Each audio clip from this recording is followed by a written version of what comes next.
High command ವಿರುದ್ಧವೇ K N Rajanna ಮತ್ತೆ ಗುಡುಗಿದ್ದಾರೆ. ಮಂತ್ರಿ ಪದವಿ ಕಿತ್ತುಕೊಂಡಿದ್ದಕ್ಕೆ ಅವರ ಸಿಟ್ಟು ಇನ್ನೂ ಕೂಡ ಕಡಿಮೆ ಆಗಿದೆ. ಈ ಬಾರಿ ಹೈಕಮಾಂಡ್ ವಿರುದ್ಧ ನೇರವಾಗಿ ಗುಡುಗಿದ್ದಾರೆ. ಅದು ಕೂಡ ರಾಹುಲ್ ಗಾಂಧಿ ಮುಖಕ್ಕೆ ನೇರವಾಗಿ ತಿವಿದು ಬಿಟ್ಟಿದ್ದಾರೆ ಕೆಎನ್ ರಾಜಣ್ಣ. ನಮಸ್ಕಾರ ವೀಕ್ಷಕರೇ, ಸುಪ್ರೀಂ ಟಿವಿ ನ್ಯೂಸ್ಗೆ ಸ್ವಾಗತ. ನಾನು ಅಶ್ವಥ್. ಅಷ್ಟಕ್ಕೂ ರಾಜಣ್ಣ ರೊಚ್ಚಿಗೆಳಲು ಕಾರಣ ಏನು? ರಾಹುಲ್ ಗಾಂಧಿಗೆ ಹೇಳಿದ ಮಾತೇನು? ರಾಹುಲ್ ಗಾಂಧಿ ಬಿಟ್ಟು ಬೇರೆ ಯಾವ ನಾಯಕರ ಮೇಲೆ ಆಕ್ರೋಶವನ್ನು ಹೊರಹಾಕಿದ್ರು? ಆ ಎಲ್ಲ ಇಂಟ್ರೆಸ್ಟಿಂಗ್ ರಿಪೋರ್ಟ್ ಈ ವರದಿಯಲ್ಲಿ. ಸಿಎಂ ಸಿದ್ದರಾಮಯ್ಯ ಅವರ ಪರವಾಗಿ ಧ್ವನಿ ಎತ್ತಿದ ನಾಯಕರನ್ನೇ ಟಾರ್ಗೆಟ್ ಮಾಡಲಾಗ್ತಿದೆ. ಈ ಆರೋಪಕ್ಕೆ ಪ್ರತಿಕ್ರಿಯಿಸಿರುವ ಸಚಿವ ಸ್ಥಾನದಿಂದ ಉಚ್ಚಾಟನೆಗೊಂಡಿರುವಂತಹ ಕೆಎನ್ ರಾಜಣ್ಣ ಒಂದು ಶಾಕಿಂಗ್ ಹೇಳಿಕೆಯನ್ನು ನೀಡಿದ್ದಾರೆ. ಅದು ಕೂಡ ಕಾಂಗ್ರೆಸ್ ಹೈಕಮಾಂಡ್ ವಿರುದ್ಧ ನೇರವಾಗಿ ವಾಗ್ದಾಳಿಯನ್ನು ಮಾಡುವ ಮೂಲಕ. ಕಾಂಗ್ರೆಸ್ ಪಕ್ಷ ಶಿಸ್ತಿನ ಪಕ್ಷ. ಈ ಹಿಂದೆ ಸದ್ಗುರು ರಾಹುಲ್ ಗಾಂಧಿ ಯಾರು ನನಗೆ ಗೊತ್ತೇ ಇಲ್ಲ ಹೀಗಂತ ರಾಹುಲ್ ಗಾಂಧಿಯವರು ಹೇಳಿಕೆಯನ್ನು ಕೊಟ್ಟಿದ್ದರು. ಆದ್ರೀಗ ಅದೇ ರಾಹುಲ್ ಗಾಂಧಿಯವರು ಸದ್ಗುರು ಜೊತೆ ಕೂತ್ಕೊಂಡು ಹರಟೆ ಹೊಡಿತಾ ಇದ್ದಾರೆ. ಇದು ಶಿಸ್ತು ಮೀರಿದಂತೆ ಅಲ್ವಾ ಹೀಗಂತ ರಾಜಣ್ಣ ಅವರು ನೇರವಾಗಿ ಪ್ರಶ್ನೆಯನ್ನು ಮಾಡಿದ್ದಾರೆ. ಅದು ಯಾವ ರೀತಿ ಪ್ರಶ್ನೆ ಮಾಡಿದ್ದಾರೆ ಗೊತ್ತಾ? ದೊರೆ ಮಾಡಿದ್ದಕ್ಕೆ ದಂಡ ಇಲ್ಲ ಅನ್ನೋ ಗಾದೆ ಮಾತಿದೆ. ಹಾಗೆಯೇ ಇಲ್ಲಿ ಕಾಂಗ್ರೆಸ್ ಪಕ್ಷದಲ್ಲಿ ನಡೀತಾ ಇದೆ. ಕಾಂಗ್ರೆಸ್ ಶಿಸ್ತು ಕ್ರಮದ ವಿರುದ್ಧ ಅಸಮಾಧಾನವನ್ನು ಕೆಎನ್ ರಾಜಣ್ಣ ಹೊರ ಹಾಕಿರುವಂತಹದ್ದು. ಅಂದರೆ ಯಾವ ರೀತಿ ಒಂದು ಗಾದೆ ಮಾತನ್ನು ಅವರು ಎಕ್ಸಾಂಪಲ್ ಆಗಿ ಕೊಟ್ಟಿದ್ದಾರೆ ಅಂತಂದರೆ, ದೊರೆ ಮಾಡಿದ್ದಕ್ಕೆ ದಂಡ ಇಲ್ಲ ಅನ್ನೋ ಗಾದೆ. ಈ ಮಾತನ್ನು ನೇರವಾಗಿ ರಾಹುಲ್ ಗಾಂಧಿಯವರಿಗೆ ಕೆಎನ್ ರಾಜಣ್ಣ ಅವರು ಹೇಳಿರುವಂತಹದ್ದು. ನಾನು ಪಕ್ಷಕ್ಕಾಗಿ ದುಡಿಯುವವನು. ನಾನು ಯಾವತ್ತೂ ಕೂಡ ಅಧಿಕಾರ ಹುಡುಕಿಕೊಂಡು ಹೋದವನಲ್ಲ. ಅಧಿಕಾರ ಸಿಕ್ಕರೆ ಸ್ವೀಕರಿಸುತ್ತೇನೆ. ಅಧಿಕಾರದ ಲಾಭ ಬಡ ಜನರಿಗೆ ತಲುಪಿಸ್ತೇನೆ.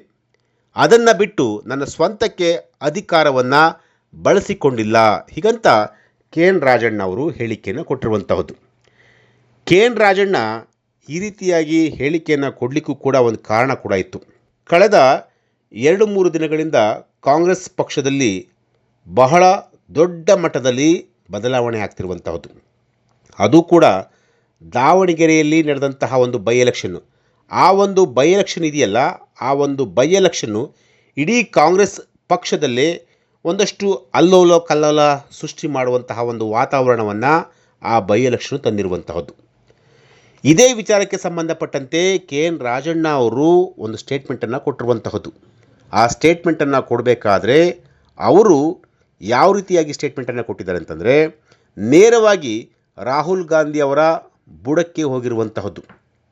ಅಂದರೆ ರಾಹುಲ್ ಗಾಂಧಿಯವರು ಸದ್ಗುರು ಜಗ್ಗಿ ವಾಸುದೇವ್ ಅವರನ್ನು ಭೇಟಿ ಮಾಡಿರುವಂತಹ ಒಂದು ವಿಚಾರದ ಬಗ್ಗೆ ರಾಜಣ್ಣ ಅವರು ಪ್ರಶ್ನೆ ಮಾಡಿರುವಂತಹದ್ದು. ಅಂದರೆ ಅವರು ಯಾವ ರೀತಿಯಾಗಿ ಪ್ರಶ್ನೆ ಮಾಡಿದ್ದಾರೆ ಅಂತಂದರೆ, ಹಿಂದೆ ನಾವು ಸಣ್ಣ ಪುಟ್ಟ ತಪ್ಪುಗಳನ್ನು ಮಾಡಿದ್ವಿ. ಸೊ ಆ ತಪ್ಪುಗಳನ್ನು ಮಾಡಿದ್ದಕ್ಕೆ ಇಮ್ಮಿಡಿಯೇಟ್ಲಿ ನಮ್ಮನ್ನು ಪಕ್ಷದಿಂದ ಅಥವಾ ಸಚಿವ ಸ್ಥಾನದಿಂದ ಕಿತ್ತಾಕ್ಬಿಟ್ರು. ಆದರೆ ಇವತ್ತು ರಾಹುಲ್ ಗಾಂಧಿಯವರೇ ತಪ್ಪನ್ನು ಮಾಡ್ತಿದ್ದಾರೆ. ಅಂದರೆ ರಾಹುಲ್ ಗಾಂಧಿಯವರು ಈ ಹಿಂದೆ ಒಂದು ಮಾತನ್ನು ಹೇಳಿದರು, ಸದ್ಗುರು ಅಂದರೆ ವಾಸುದೇವ್ ಜಗ್ಗಿ ವಾಸುದೇವ್ ನನಗೆ ಯಾರು ಅಂತ ಗೊತ್ತೇ ಇಲ್ಲ, ಅವ್ರು ಯಾರು ಅಂತಲೂ ಕೂಡ ನನಗೆ ಗೊತ್ತಿಲ್ಲ, ಅವ್ರ ಜೊತೆ ನನಗೇನು ವಿಚಾರ ಅನ್ನೋ ಒಂದು ಮಾತನ್ನು ಹೇಳಿದರು ರಾಹುಲ್ ಗಾಂಧಿಯವರು. ಈಗ ಅದೇ ಸದ್ಗುರು ಜಗ್ಗಿ ವಾಸುದೇವ್ ಇದ್ದಾರಲ್ಲ, ಅವರ ಜೊತೆ ಭೇಟಿ ಮಾಡಿರುವಂಥದ್ದು, ಅವರ ಅಕ್ಕಪಕ್ಕದಲ್ಲೇ ಕುಳಿತುಕೊಂಡು ಒಂದಷ್ಟು ಮಾತನಾಡಿರುವಂತಹ ಒಂದು ವಿಚಾರ ಕಾಂಗ್ರೆಸ್ ಪಕ್ಷದಲ್ಲಿ ಈಗ ಒಂದಷ್ಟು ಸಂಚಲನವು ಕೂಡ ಸೃಷ್ಟಿ ಮಾಡ್ತಿರುವಂತಹದ್ದು. ಹಾಗಾದರೆ ಕೆಎನ್ ರಾಜಣ್ಣ ಅವರನ್ನು ಹಿಂದೆ ಯಾವ ಕಾರಣಕ್ಕೋಸ್ಕರ ಅವರ ಸಚಿವ ಸ್ಥಾನದಿಂದ ಕಿತ್ತಾಕಿದ್ರು? ಆಗಸ್ಟ್ 11, 2025 ಕೆಎನ್ ರಾಜಣ್ಣ ಅವರನ್ನು ಸಹಕಾರ ಸಚಿವ ಸ್ಥಾನದಿಂದ ಕಿತ್ತಾಕಿದ್ದು. ಅದಕ್ಕೆ ಕಾರಣ ಕೂಡ ಪಕ್ಷದ ಹೈಕಮಾಂಡ್ ವಿರುದ್ಧ. ಅಂದರೆ ಪಕ್ಷದ ಹೈಕಮಾಂಡ್ ಏನೇ ಒಂದು ಡಿಸಿಷನನ್ನು ತೆಗೆದುಕೊಳ್ತಾ ಇರುವಂತಹ ಸಂದರ್ಭದಲ್ಲಿ ಅವರ ವಿರುದ್ಧವೇ ಅವರ ಹೇಳಿಕೆಯನ್ನು ಅಥವಾ ಅವರ ಅಂದರೆ ಹೈಕಮಾಂಡ್ ಹೇಳಿಕೆಗಳಿಗೆ ವಿರೋಧವನ್ನು ವ್ಯಕ್ತಪಡಿಸ್ತಾ ಇದ್ರು, ವಿವಾದಾತ್ಮಕ ಹೇಳಿಕೆಯನ್ನು ಕೊಡ್ತಾ ಇದ್ರು ಅನ್ನೋ ಒಂದೇ ಒಂದು ಕಾರಣಕ್ಕೋಸ್ಕರ ಕೆ ಎನ್ ರಾಜಣ್ಣ ಅವರ ಸಚಿವ ಸ್ಥಾನದಿಂದ ಕಿತ್ತಾಕಲಾಗಿತ್ತು. ಅಂದರೆ ಲೋಕಸಭಾ ಚುನಾವಣೆಯ ಮತದಾರರ ಪಟ್ಟಿಯಲ್ಲಿ ಅಕ್ರಮ ನಡೆದಿದೆ ಹೀಗಂತ ರಾಹುಲ್ ಗಾಂಧಿಯವರು ಆರೋಪವನ್ನು ಮಾಡಿದರು. ಇದಕ್ಕೆ ಬಹಿರಂಗವಾಗಿ ಕೆ ಎನ್ ರಾಜಣ್ಣ ಅವರು ಒಂದು ಪ್ರಶ್ನೆಯನ್ನು ಎತ್ತಿದರು. ಅದು ಯಾವ ರೀತಿ ಅಂತಂತಂದರೆ, ನಮ್ಮದೇ ಸರ್ಕಾರವಿದ್ದರೂ ಅಕ್ರಮ ನಡೆದಿದೆ, ನಮ್ಮದೇ ಸರ್ಕಾರವಿದ್ದರೂ ಅಕ್ರಮ ನಡೆದಿದೆ ಎನ್ನುವುದು ಸರಿಯಲ್ಲ, ಆಗ ನಮ್ಮವರು ಏನು ಮಾಡ್ತಾಯಿದ್ರು ಹೀಗಂತ ಈ ಒಂದು ಹೇಳಿಕೆಯನ್ನು ಕೆ ಎನ್ ರಾಜಣ್ಣ ಅವರು ಕೊಟ್ಟಿದ್ದರು. ಈ ಒಂದು ಹೇಳಿಕೆ ಹೈಕಮಾಂಡ್ ಕೆಂಗಣ್ಣಿಗೆ ಗುರಿಯಾಗಿದ್ದರು ರಾಜಣ್ಣ. ಜೊತೆಗೆ ಒಂದಷ್ಟು ವಿವಾದಾತ್ಮಕ ಹೇಳಿಕೆಗಳನ್ನು ಕೂಡ ಕೊಟ್ಟಿದ್ದರು. ಅದು ಯಾವ ರೀತಿ ಇತ್ತಂದರೆ, ಶಾಸಕರಿಗೆ ಹನಿ ಟ್ರ್ಯಾಪ್ ಮಾಡಲಾಗ್ತಾ ಇದೆ ಹೀಗಂತ ಒಂದು ಗಂಭೀರ ಆರೋಪವನ್ನು ಕೂಡ ಮಾಡಿದರು. ಅದು ಪಕ್ಷಕ್ಕೆ ಸಿಕ್ಕಾಪಟ್ಟೆ ಡ್ಯಾಮೇಜ್ ಆಗುವಂತಹ ಒಂದು ಸ್ಟೇಟ್ಮೆಂಟು.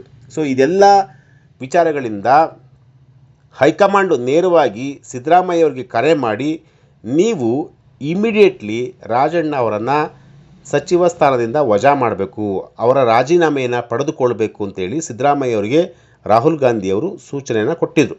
ಆ ಒಂದು ಸೂಚನೆ ಆಧಾರದ ಮೇಲೆ ಕೆ ಎನ್ ರಾಜಣ್ಣ ಅವರು ತಮ್ಮ ಸಚಿವ ಸ್ಥಾನವನ್ನು ಕಳೆದುಕೊಳ್ಳುವಂತಹ ಒಂದು ಪರಿಸ್ಥಿತಿ 2025 ಆಗಸ್ಟ್ 11ನೇ ತಾರೀಕು ನಡೆದಿತ್ತು. ಆದರೆ ಈಗ ಆ ಸಿಟ್ಟನ್ನು ಕೆ ಎನ್ ರಾಜಣ್ಣ ಮರ್ತಿಲ್ಲ. ಕೆ ಎನ್ ರಾಜಣ್ಣ ಮರೆಯೋದಕ್ಕೂ ಸಾಧ್ಯನೇ ಇಲ್ಲ.